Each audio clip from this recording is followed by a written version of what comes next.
Hello, my crafty friends. It's Marie from Marie's Vermont Creations, and I hope that you're all well.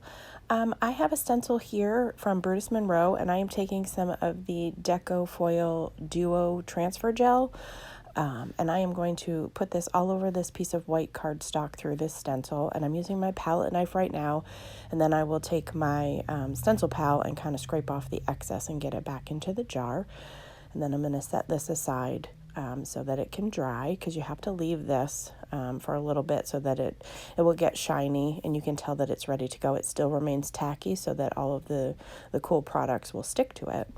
Then I'm going to take another panel and use the same stencil that I've cleaned off, and I'm going to use the Electropop inks in the Loud Lime, Pop and Pink, the blue one, and then the purple one, and I'm just gonna do random spots all over this stencil, and they kind of mix together and create new colors, which is cool, because like when I was putting down the blue color, it got on my green leaves a little bit, but I really like that, so I went through and added them on purposely onto those sections so that it would give a brand new color. So I'm just going to get that coated in the areas that I want, and then I'm going to take what's left of my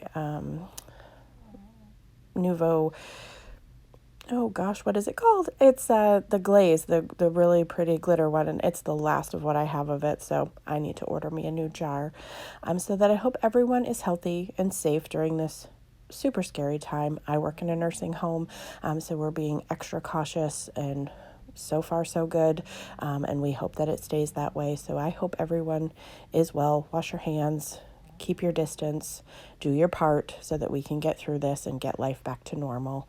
I know it's a scary time. It really is. And I hope you can't hear my dog snoring, but if you can, I apologize. She's old, and she likes to do that as soon as I hit record to do a voiceover. She likes to start snoring. So I'm finishing up with these flowers, getting all of the stenciling done. I really love these inks. Another ink that would have done really well is I just bought all of the Simon Hurley inks. They would have been great to use some of his great colors. When I do put the glitter over the top of it, it does get contaminated, because did I take the time to make sure that it was all dry? No, I did not. And a lot of inks will react again with moisture, so try to take just what you need so that you could not contaminate your jar. I mean, I was at the end of it, so it didn't really matter to me, but if it was a brand new jar, I would just discard whatever's left on my palette knife. And you want to take all of your stencils and clean up your work surface right away, because this stuff, once it hardens, is really tough to get off. So you want to take this immediately and wash it all off. So then once I peel all of this off and reveal the really cool glittered flowers, they're so pretty. So I have to set that off to dry. Look at that.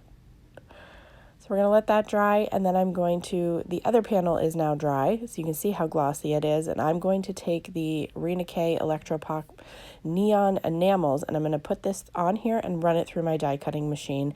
And I didn't do a smooth coverage of the duo, so that's why I have these little splotches. I kind of like it, so if that bothers you, feel free to, make sure you got a smooth coverage.